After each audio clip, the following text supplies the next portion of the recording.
дома подъем в 8 часов утра я считал ранним. И когда отправлялся в кругосветное путешествие, наивно полагал, что не имея работы, забот и хлопот, я буду вставать, когда мне заблагорассудится. Однако хрен там плавал, как говорится. Обычный мой день начинается минимум в 8 часов утра, а на Филиппинах так вообще приходится вставать практически каждый день в 5 часов утра. Это связано в первую очередь с тем, что Филиппины государство островное, и путешествую я по ним исключительно на паромах. Пока я, борясь со сном, пытаюсь записать очередной стендап на камеру, а моя лодка медленно, но верно наполняется людьми и грузами, местная ребятня уже вовсю промышляет подводной охотой рядом с пирсом. Они ловко достают небольшую рыбешку с помощью остроги, затем снимают ее с острия и зажимают во рту, чтобы освободить трезубец для новой добычи. Старый дедовский способ при наличии сноровки и рыбы в море оказывается вполне эффективным, и за несколько минут моих наблюдений ребята достали с дюжину рыб разного размера. А тем временем мой паром уже отчалил и, подобно ветру, устремился в направлении острова Палангау. Палангау – это небольшой островок с живописными пляжами, расположенный неподалеку от острова Бохоль, прямо напротив его столицы, города Такбилран. Этот популярный курорт славится своим богатым подводным миром, отличными дайв-спотами и отелями на любой вкус и кошелек. Однако найдутся на острове и просто шикарные и в то же время дешевые хостелы, один из которых я заранее забронировал перед отправлением на остров.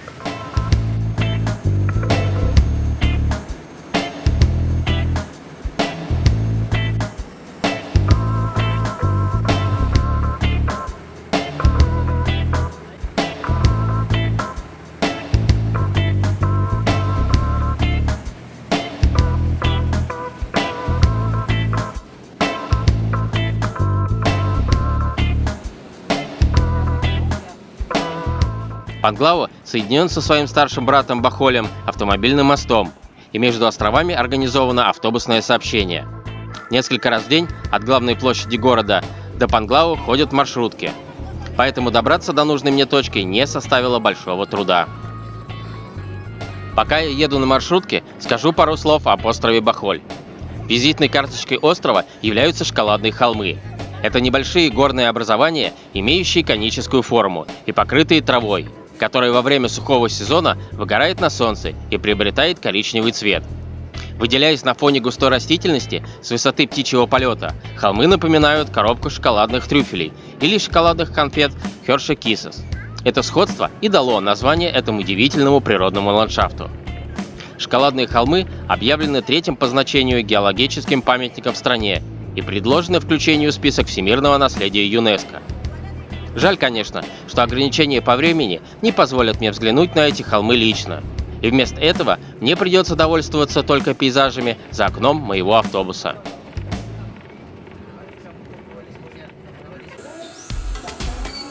С помощью 2 автобусов и 1 мотобайка я добрался до своего хостела на крошечном острове Пангао.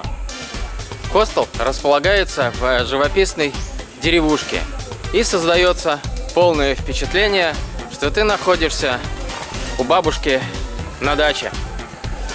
Вокруг ходят петухи, пасутся козы. Вокруг царит тишина, и от российской деревни это место отличает огромное количество пальм. В окрестностях располагаются несколько пляжей и пещера со сталактитами и сталагмитами. Все это я планирую посетить чуть позже, а сейчас давайте посмотрим на мой хостел. А посмотреть в этом хостеле действительно есть на что, так как он в лучшую сторону отличается от большинства бюджетных отелей такого типа. За долгое время моих странствий я посетил немало пристанищ для путешественников, среди которых не попадались как откровенные клоповники Индии, кишащие тараканами, крысами и большими зелеными ящерицами, так и чистые, комфортные и суперсовременные гестхаусы Южной Кореи с быстрым Wi-Fi, раздельным сбором мусора и вкусными завтраками. Однако фишкой хостела на острове Панглау является, пожалуй, домашняя, а точнее сказать, деревенская атмосфера родной глубинки. Как будто я приехал сюда на летние каникулы, и впереди меня ждут целых 3 месяца беззаботной жизни на лоно природы. Только вместо велика у меня будет арендованный скутер, вместо маленького пруда перед окном – Тихий океан, а вместо березовой рощи за пригорком – непроходимые мангровые джунгли и высоченные кокосовые пальмы. Сам хостел представляет из себя архитектурное строение террасно-мансардного типа из дерева с джакузи и бассейном. Все это настраивает на хороший лад и благоволит отличному отдыху. Забегая вперед, скажу, что отдых на острове Панглаву получился действительно замечательный. Благодаря, конечно, его удивительной природе и улыбчивым и очень доброжелательным местным жителям. Хостел, конечно, тоже внес свою скромную лепту в общий котел впечатлений. Впрочем, ночлег в путешествии для меня не столь важен, и в целях максимальной экономии денежных средств я стараюсь выбирать самые дешевые варианты жилья, учитывая, конечно, удобство расположения и отзывы посетителей при бронировании хостела на Booking.com. Однако согласитесь, что за 300 российских рублей в сутки получить хостел с бассейном, джакузи, кондиционером, бесплатным Wi-Fi, завтраком, а также аутентичной атмосферой филиппинской деревни – это просто лучший подарок для экономного путешественника.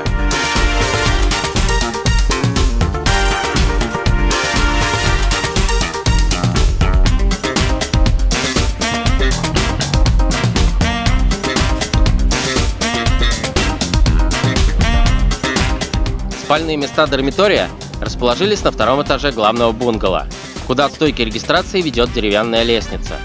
Поднявшись по ней, первым делом попадаешь на открытую террасу с видом на мангровые заросли и миловидную европейку, качающуюся в гамаке. И в качестве вишенки на торте забавная табличка перед входом в комнату, где наглядно показано, в каких именно позах запрещено предаваться сексуальным утехам. Зато разрешено предаваться утехам водным, купаясь в бассейне и чили в джакузи с подсветкой.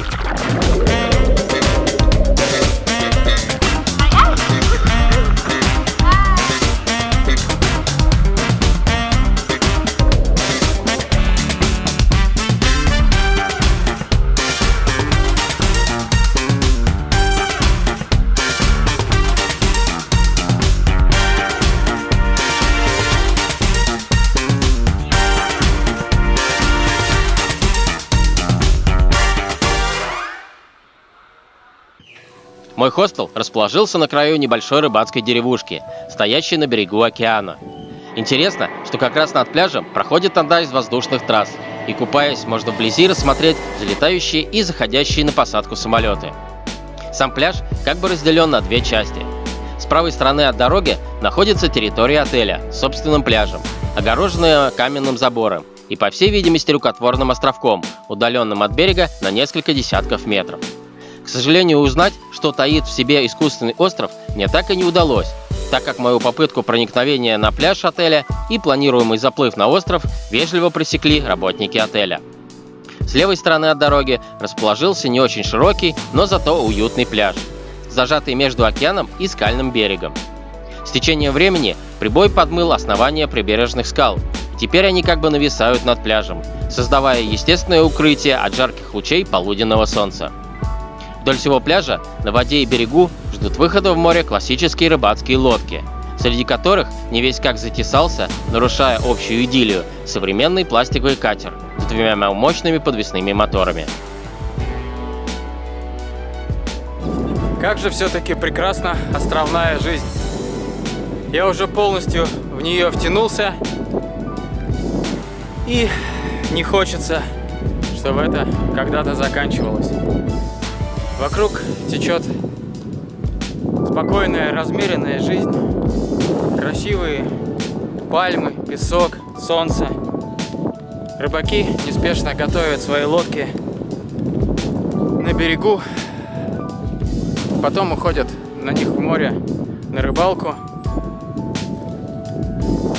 Сейчас помог филиппинцам спустить лодку на воду, поскольку экипаж у них состоял из одного парня и 2 девушек. И парнишка первым вопросом спросил меня, откуда я, а вторым, есть ли у меня филиппинская girlfriend. На что я ответил, к сожалению, нет. И он мне предложил взять одну из его спутниц дальше в путешествие по островам. Совсем рядом с моим хостелом находится пещера. Назовем ее пещерой Минотавра для пущей таинственности. И, конечно же, я не смог пройти мимо и решил спуститься в ее сталактитовые недра. К пещере Хинак-Данан я по традиции отправился пешком. Во-первых, для экономии денежных средств, а во-вторых, для максимального охвата острова своим присутствием. Сначала мой путь лежал по главной трассе, опоясывающей остров по кругу, с которой я чуть позже свернул на проселочную дорогу, ведущую к рыбацкой деревушке у моря, рядом которой и находилась искомая пещера. По обе стороны дороги расположились добротные домики местных жителей и несколько отелей. По пути мне также попались несколько интересных артефактов в виде вытесанной из камня гитары и полуразрушенных скульптур, пребывающих в полном запустении.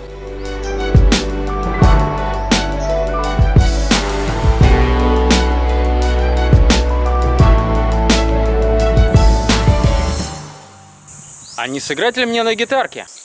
А не спеть ли мне песню о любви, а не выдумать ли новый жанр по попсовей мотив?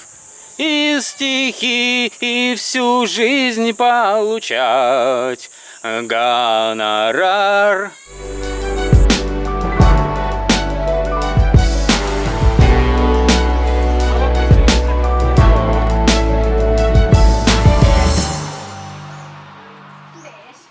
Ну что ж, пещера меня ждет, и прямо сейчас я спускаюсь вниз. Опа-на. Пещера Хинак-Данан, пожалуй, самая интересная достопримечательность острова Панглау. Она представляет из себя небольшой красивый грот скальных образований. Подземное озеро пользуется большой популярностью среди туристов, и купание в нем – это одно из главных развлечений при посещении пещеры. А так как температура воды в озере 25 градусов, то особенной силы духа для этого не требуется. Зато требуется заплатить целых 100 песо за возможность искупаться. Вода в лагуне кажется насыщенной изумрудной. Такой цвет ей придает зеленый известняк на дне озера. Есть еще пара интересных особенностей пещеры. Во-первых, она имеет естественное освещение, и свет попадает внутрь через отверстие в своде пещеры, создавая интересные оптические эффекты. А во-вторых, пещера является местом гнездования ласточек, которые попадают внутрь настолько стремительно, что для безопасности посетителей вход даже закрывают сетчатой дверцей. Отправимся на встречу к Минотавру.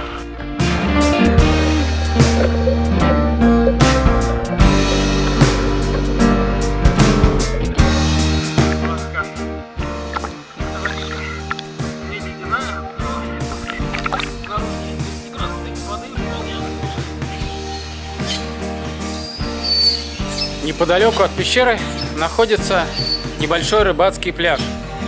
Для купания он совсем не подходит, однако в плане изучения географии острова вполне себе стоит для посещения. Ну и вообще, сидеть на одном месте не в моих правилах. И поэтому я исследую все возможные укромные уголки, куда могут донести меня мои собственные ноги.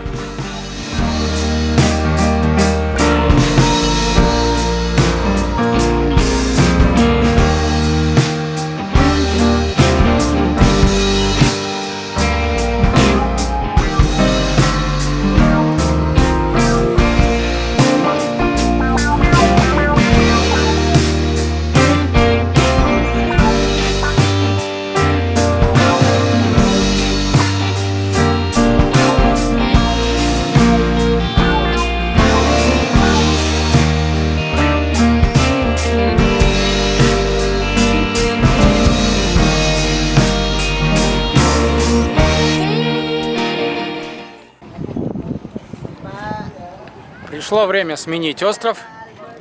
Я уже перебрался с острова Панглау на остров Себу на пароме. И на автобусе из южного порта города Себа добрался до наоборот, из северного порта города Себу добрался до южного, чтобы отправиться на остров Малопасково. Дорога ничем примечательным не отличалась, поэтому никаких съемок я не проводил. Но думаю, что новый остров подарит мне новые интересные и замечательные впечатления.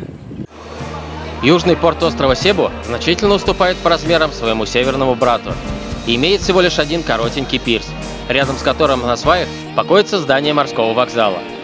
Интересно, что внутри здания находится только зал ожидания, а вот билеты продают на улице, где, сидя за обычным столом под навесом, билетер записывает всех отплывающих пассажиров в журнал. Хорошо, что при этом цена на билет до острова Малопасково оказалась такой же несерьезной, как и сам порт. В этой переправе мне удалось открыть для себя еще одно новое транспортное средство, а именно увеличенную версию филиппинской рыбацкой лодки, адаптированной для перевозки людей и грузов. На первый взгляд, на несерьезную и не внушающую доверие конструкцию установлен вполне себе серьезный автомобильный двигатель, и лодка с ним, как принято говорить в народе, валит.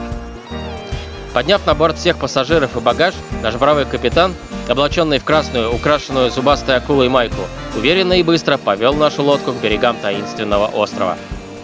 Расстояние между островом Себу и островом Малопасково составляет примерно 7 морских миль, которые мы преодолели меньше, чем за час, любуясь окружающими нас просторами Тихого океана, скальными рифами, вздувающимися у берегов острова и проходящими мимо нас другими лодками.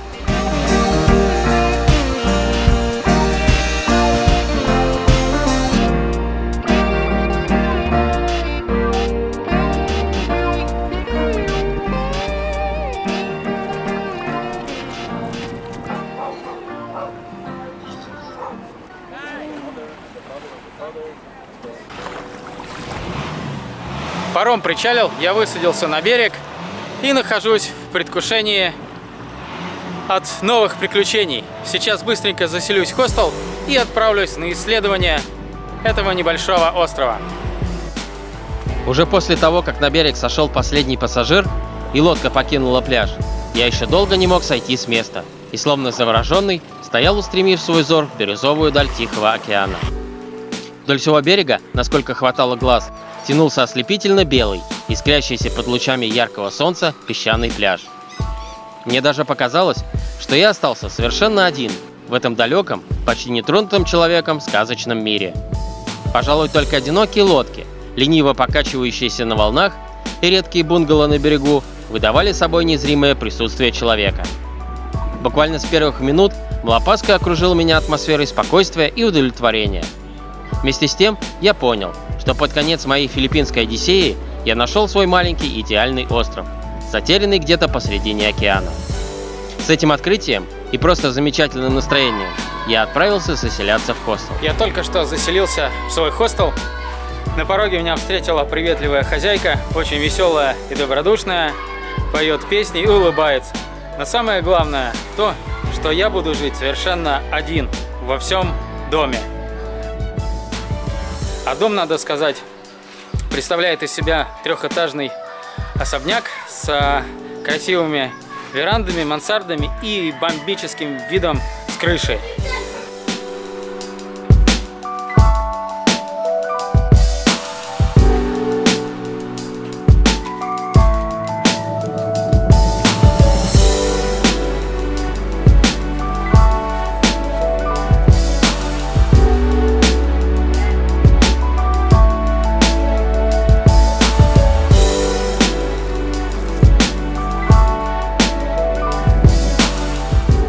Пожалуй, это самый высокий особняк на этом острове. Поднявшись на крышу дома, я с удовольствием окинул взглядом круговую панораму моих новых владений. Мысленно я уже находился там, в непролазных джунглях и на белоснежных пляжах острова. Поэтому, не желая терять ни минуты, я закинул рюкзак в свою комнату и отправился навстречу новым приключениям. Несомненный плюс острова Малопасково заключается в том, что он очень мал, а значит, всего за несколько дней, которые у меня остались в запасе, я могу досконально исследовать остров и побывать в его самых потаенных уголках. Конечно же, главным сокровищем острова является его девственная, почти нетронутая человеком природа.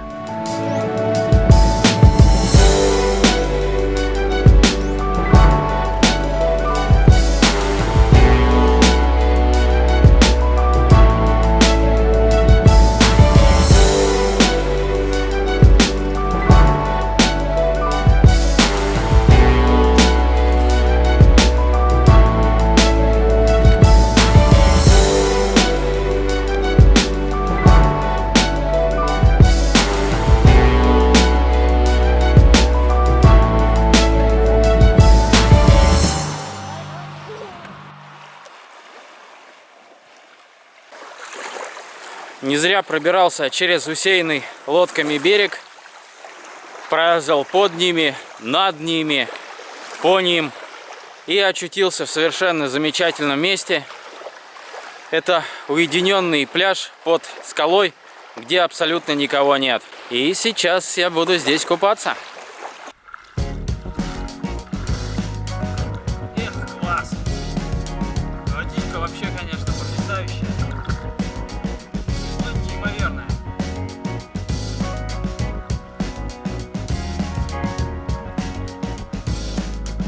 Единственная сильная печалька заключается в том, что у меня нет ни маски, ни трубки. И в связи с чем толком поплавать в глубине не получится и поснимать. Но, может быть, прикуплю чуть позже.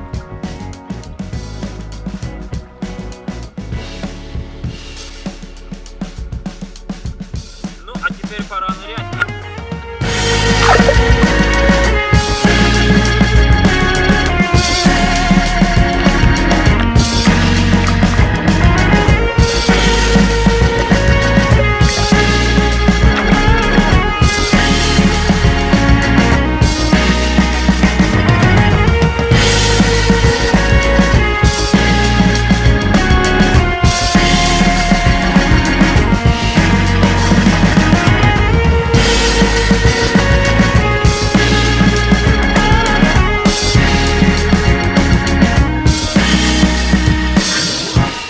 Остров Малопасское очень маленький, всего порядка 2 километров в длину и меньше километра в ширину. Однако, пока пройдешь вдоль его береговой линии, преодолеешь разнообразные препятствия, которые включают в себя верфи из лодок, где ремонтируют лодки местные рыбаки, скалы и пригорки с острыми камнями и бетонными заборами, и вот подобные джунгли с узкими и тернистыми тропинками, по которым умудряются ездить и на мотобайках. Hello.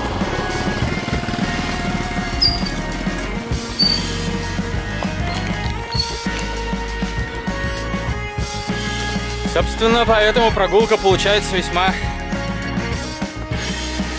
интересной и по живописным местам.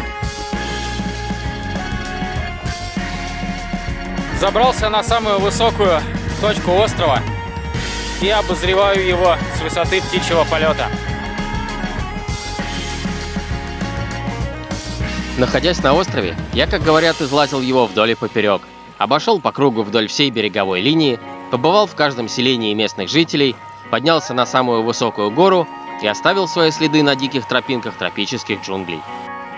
Но, к большому сожалению, все когда-то заканчивается, и мое пребывание на чудесном острове Малопасское тоже. Целый месяц, отведенный туристической визой, пролетел как один миг, и пришло время прощаться с так уже полюбившимися мне Филиппинскими островами. В честь этого события я решил устроить себе грандиозный праздничный ужин и побаловать себя какими-нибудь либо деликатесами. Для этого я отправился в уже привычный мне уличный ресторанчик, в котором столовался на протяжении всего времени пребывания на острове. Кухня данного заведения, наряду с весьма доступными ценами, изобилует разнообразием вкусных блюд и включает в себя несколько вариантов супов, мяса, рыбы и других морепродуктов, приготовленных по различным рецептам. Изюминкой кухни, пожалуй, является гриль, на котором каждый вечер жарят креветки, кальмары, осьминоги, крабы и лобстеры. Последних я и решил включить в свою праздничную трапезу, добавив к ним бутылочку холодного филиппинского пива. Что ж, праздничный ужин удался на славу и прошел в атмосфере беззаботного релакса под красивые блюзовые мотивы. Мне осталось провести лишь крайнюю ночь на острове, а рано утром отправиться в Манилу, чтобы сесть в самолет и улететь в новую для меня страну. Что же касается Филиппин, то это замечательная страна с потрясающей по красоте природой, а самое главное, с доброжелательными и искренними людьми, о которых лучше всяких слов говорят их чудесные улыбки.